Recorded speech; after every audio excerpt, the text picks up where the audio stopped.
My name is Richno. I'm 59 years old. I have worked in the coal mines now for 37 years, since 1976. I believe what I have is a real good theory to be able to fix the world's problems. I have a United States patent on things, and I think what I have might be able to help everyone. I, going to work every day, feel kind of guilty of bringing coal up out of the ground because I know that it contributes to the global warming and carbon in the air and everything else. But we don't get the entire blame, not the coal industry. You got your automobile industry and you got all that. I feel that I have a way to fix the emission problems. I have spoken with scientists, major generals, and a lot of people that seem to think that my theory has merit and that it would work. But it's not just the emission part of it that I think I can fix this problem that we have with the world. The world is sick. It is showing signs of illness because of the carbon, but not just the carbon. More importantly, the dioxins and the poisons that are released in a burn. Here we are, modern man, and we're still like cavemen. We can't seem to get away from burning. We got to energize by burning. And even the late, great Nikola Tesla knew there was a way to get energy without burning. And it's all common sense, really, and I want to share that with you and the world, because who knows? The job that I do down below in a coal mine, 400 feet below the ground, I could be gone tomorrow, and all these ideas and these wonderful thoughts that I have would be lost. And I don't want that to happen. So I want to move right on along and tell you about other things that I think that is important. With the tsunamis that we had that hit the Philippines and all the islands and messed up and caused the problem in Fukushima. I mean, nuclear power is great. It really is. It's a good source of power until it isn't anymore, until that egg is cracked, and then that whole area is contaminated for the next 200,000 years. I worry personally from the top of the East Coast, from Nova Scotia to New York to Carolinas, the whole East Coast to the tip of Florida. If across the Atlantic Ocean, that mountain in the Canary Islands, help me if I'm wrong about the pronunciation of the island itself, it's a big mountain, I think it's called Machu. If it falls into the ocean, it would create a huge tsunami. So I cannot defend something like that. There's no way of stopping something like that. What I'm worried about is all the nuclear power plants on the East Coast that would end up being nothing but smoldering holes. That wouldn't be the death of a nation. That would be the death of a planet. Then they would have wished they had coal-fired burning power plants, because all you would have done is just sweep up the coal and you just keep going. But not with nuclear power plants. There's no sweeping nothing up. The only thing I can see that would save a person during a tsunami, and a whole family for that matter, is I'm going to use an example, and it's a simple one. If you had 1,000 ping pong balls and you dumped them in the Niagara River and they went over the falls, how many ping pong balls would sink? You just answered it. In your mind, you know as well as I do that none of them would sink. So the structural design, just because of the spherical design of a ping pong ball and the way it's made, it couldn't sink. So why couldn't we have survivable capsules that would hold a family of 6, made out of real thick, tough PVC plastic that's wrapped in Kevlar or something, with real nice doors that would open and shut? All along the coastline, these things would sit on pedestals, kind of like a garden globe, with stairs leading up to them. the tsunami warnings would go off. People would run for their lives. They'd get away in time. Some of them couldn't, so they could get inside these survival capsules. And it's got the seats in it. The belts strapped down. It's got the survival kit in it. It's got a cell phone with it on the inside. It's got a beacon light that when it's floating, it's got a beacon light so you can be tracked and be found later. It's got topsy-turvy swivel suspension system in them. No matter how it gets knocked around, the family would always be sitting upright inside the chair. See, these are just some of the things that I think of. What I'd like to tell you today is that because I've been studying on electromagnetic propulsion and some of the ways we could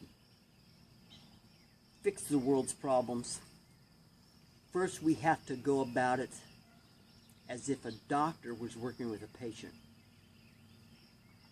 Patient comes in, the doctor looks at. He knows how to cure the patient.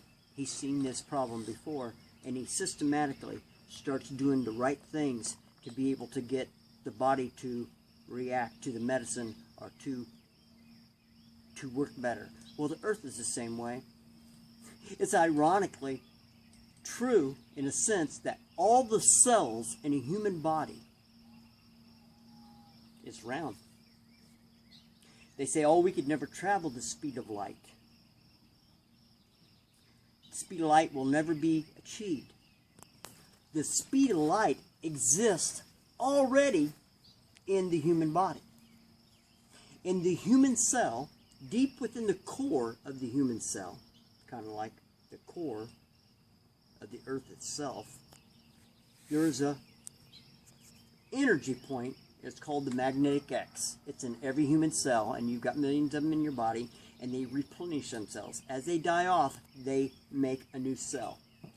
In a blink of an eye? No. In the speed of light, it makes a new cell. The new cell comes online, bam, just like that. When you're 10 or 15 years old, the cells in your body, when you're feeling the best that you've ever felt back when you were younger, has 70 megahertz of electricity in each living cell. Because of your diet, and you're young, and you have all this energy. That's because as you get older and your cells start to deplete, and you also start depleting energy, maybe your diet's changed, maybe you're not eating all the right kind of foods, the acidic platelets that get into your bloodstream from coffee and cigarette smoking, and whatever bad habit you may have, this gets into your bloodstream, all the sugars and everything, and they cover the cell. Much like the carbon that covers the stratosphere around the earth to keep the sunlight out. This covers your cell, and then when you eat your tomatoes and your vegetables and all your greens that was grown by the sun, because the photosynthesis came down and grew the plant reached down within the earth and grabbed out the photonutrients, then you picked up that tomato, and then you ate that tomato, you got the photonutrients from that tomato, you got a chance to bite a piece of the sun. That's how the great man made the great design, is make the sun, and the sun gives life. The sun gives life to everything. So as you eat that, your cell's sitting there, the photonutrient comes up to the cell like a sperm. It actually wiggles to the outer edges of the cell to the membrane and goes inside and recharges the cell back up to 70 megahertz of electricity. That's what gives you your life force. That's the 23 grams that they talk about that you lose it when you die. When you die, your spirit leaves.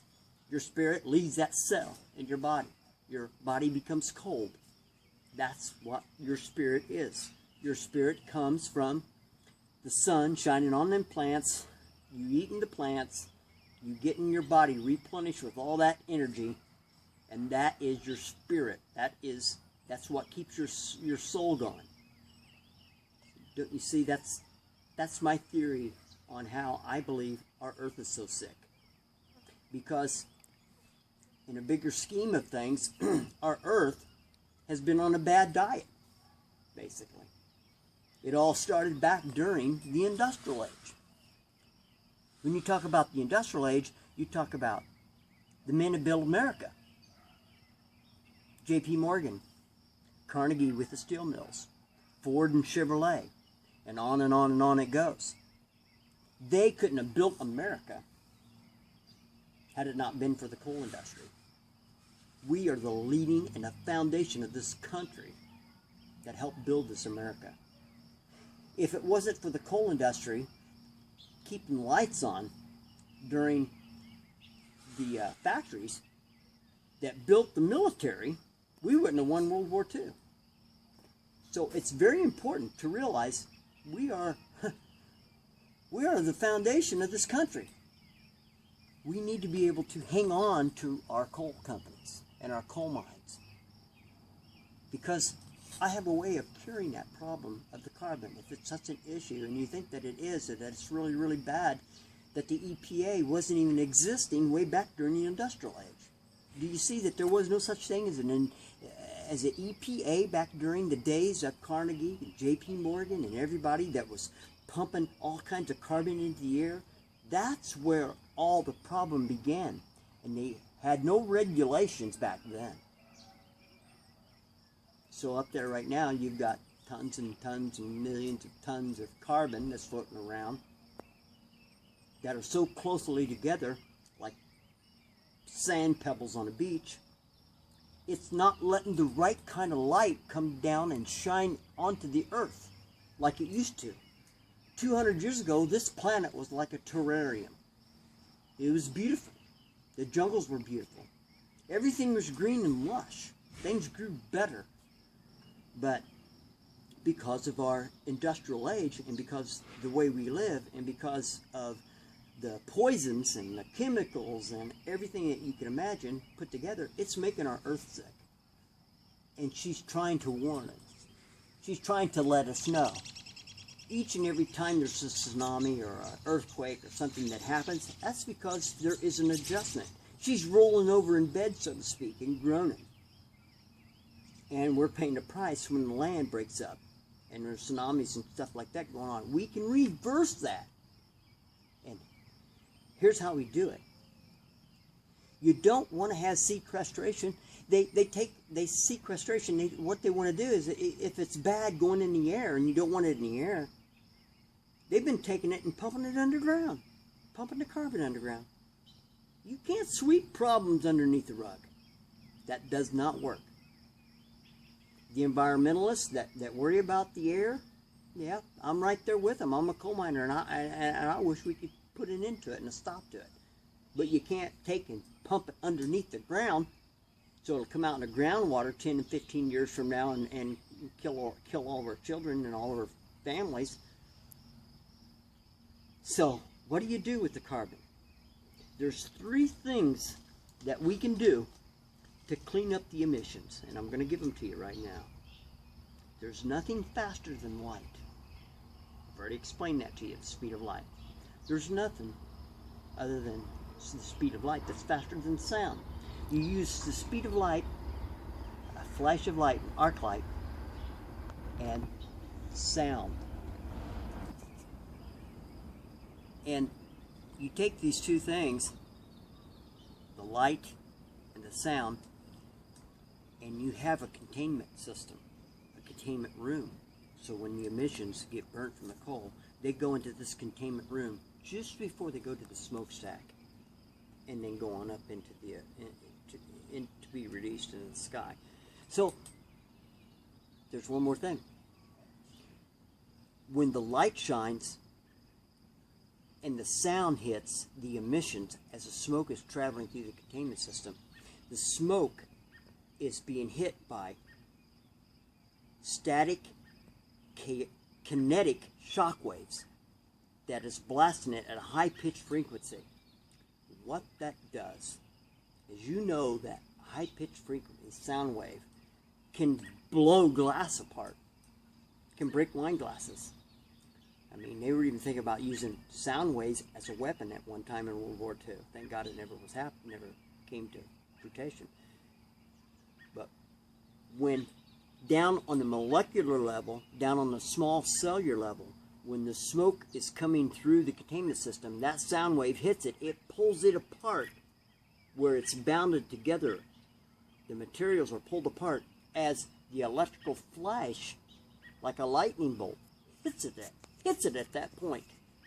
When it hits it, we're basically opening the door with sound waves, kinetic sound waves. We're pulling it open so the light can come in. I call it shake and bake. That's what I call it. Shake and bake. It's a theory I believe will happen. That won't get rid of the carbon. No. That gets rid of all the poison gases and the dioxins, okay? That's what keeps from getting into the outdoors and destroying our bees and small frogs and our small life that affects the larger scales of life. It stops killing all the cells, because that's what's happening. It's changing the cells, it's mutating the cells. That's what that stuff does. When it comes to the carbon, it can't be destroyed. They tried to destroy carbon one time with plasma, and it became too expensive to even go after, so they left it alone. Plasma, on the other hand, or not plasma, but carbon, on the other hand, when you look at it underneath a microscope, it is in the shape of a diamond, and it's flat. It's real hard. That's why they put carbon in carbon tip drill bits, carbon blades, carbon steel, because it is akin to steel. It's the next thing to steel. If it's not better and stronger than steel, it is. Here's the most wonderful part you're going to like. We magnetize the carbon. In that containment system, you've got three things. You've got the arc light to take care of the poisons. You have got the kinetic shock wave with the right frequency that opens it up so it can be destroyed. Then you have the magnetic wave that comes in and hits the smoke. The carbon becomes magnetized at that point because we're magnetizing it. So when it is released and it starts going into the scrubber or into the smokestack, we have a big tumbler. There's no way that carbon can get out because it becomes magnetized and it collects to the grid. It collects to a large metal plate. This metal plate attracts it. As it collects to it like Velcro, as it gets stuck to it, it gets cleaned off. As it gets cleaned off and goes into a funnel, then goes into a hopper and fills up 55-gallon drum after 55-gallon drum that sits on pallets. You end up with 55-gallon drums worth of carbon. And you don't pump it underneath the ground.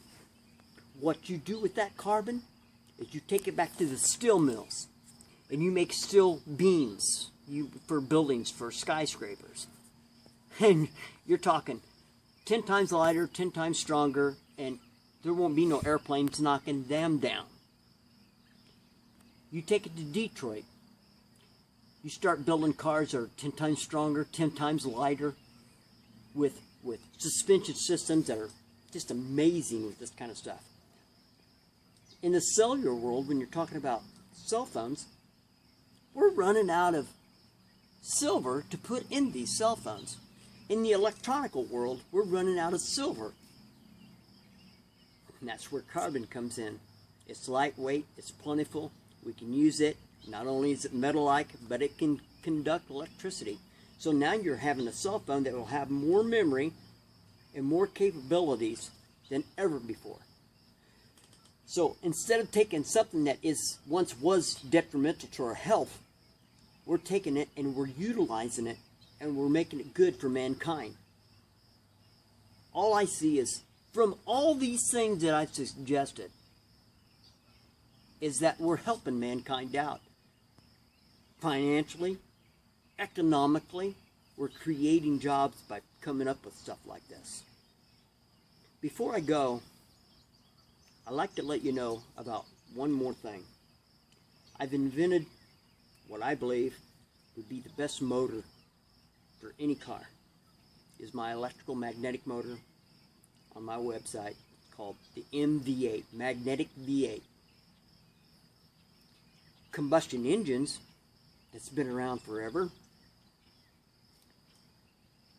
piston's going up and down from the combustion, the explosion, and the gas that explodes. So as you're using the gas and it pushes the pistons up and down,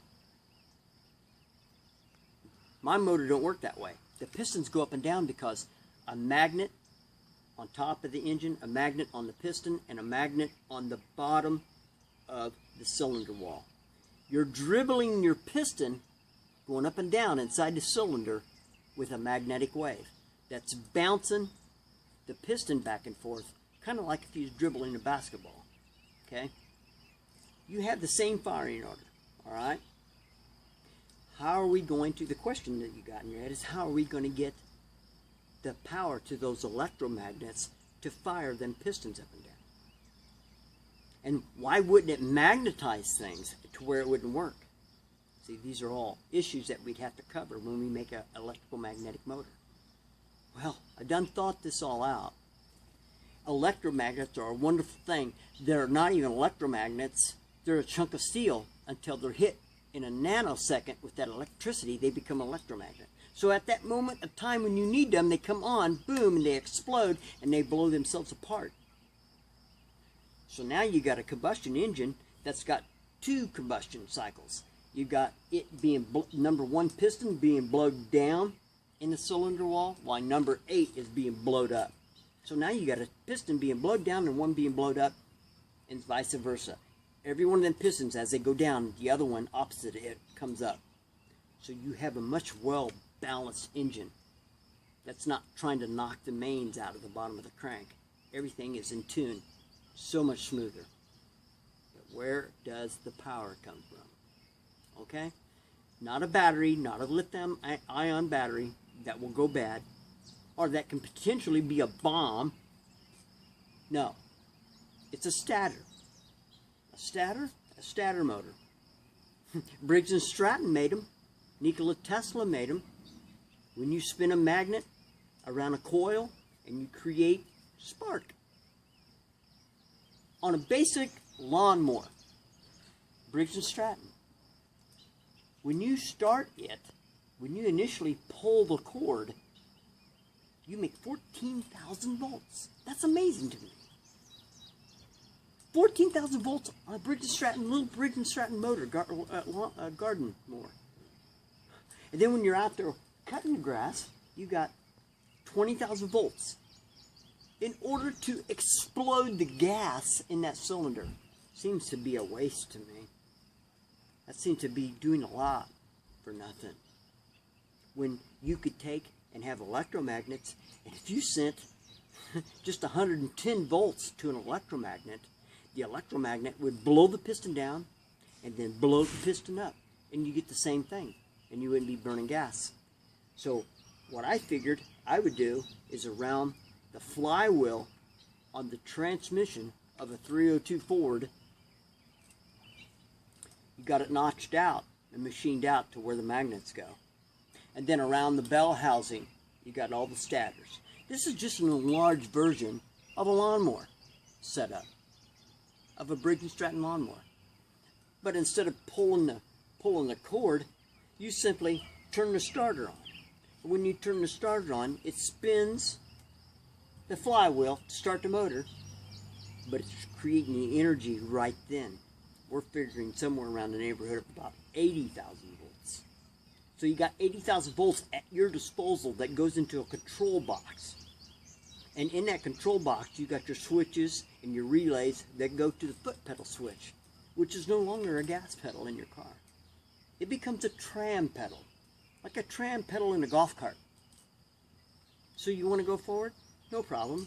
You put it down in drive and you push down on your tram pedal. It's no longer a gas pedal. And as you push it down, it releases more and more voltage to those electromagnets that start pulling the car. What would happen in a case to where we could have a car like that? Well, I see people that commute to work every day. I'm one of them. Drive 63 miles one way to the coal mine every day. I spend over $120. That's 120 miles a day. I spend about $60 a week in gas. I would much rather take that $60 a week that I'm spending for gas and put it in my 401k. I think every American that had a car like that, an electromagnetic car like the one that I just talked to you about, the Ford Phoenix, the electromagnetic V8, would have a bank account full of money instead of putting it in the gas. Then they'd have something to retire on. That makes them financially stronger. It also makes the banks much stronger. It makes America much stronger. And it makes us more independent. And we don't need oil. We don't need anybody's oil. If we could do that and we could get away from the use of oil, then we wouldn't have any wars because we wouldn't need their oil any longer. As a matter of fact, they wouldn't have their thumb on us anymore. You know, they could keep their oil if it was so precious to them. We don't no longer need it. I would just like to see this kind of technology that I'm coming up with and these ideas that I have come online. And if that was ever being able to happen, it would just, the technology would, just like it does, it grows, it gets better. It gets better with each year. I mean, we've watched cell phones go from this size to this size. I could just see our technology getting so good to where when our planet does die someday, God forbid, that we'd be able to leave this place and go to another place, another stellar, cosmetic Earth somewhere else. I know I'm talking pretty crazy right now, but you know, I want to save our Earth that we got now because we're talking years and years and years down the road from now. But I really feel in my heart we can clean up the Earth's problems. We can let the natural sunlight shine in, and we can collect all that carbon that's up there in the stratosphere that the industrial age put up there by sending satellites up there with electromagnetic technology that can magnetize all that carbon, if it isn't already magnetized from the solar sun, and bring it into the grid, and it'll all collect. Then we can collect all that carbon, and we can utilize that carbon, and we can open the shade for the Earth and let the natural sunlight shine in. I would like to thank you for taking the time out to listen to me ramble on, but it's a dream that I have. I know that I'm right about cleaning up all the carbon and all the emissions and all my other ideas. They're going to take some work, but it's worth time. My name is Kim Richno. I've been a coal miner now for 37 years and a dreamer. But if you like what I'm talking to you about and you want to get involved and you want to help me out, I'd like to hear from you. My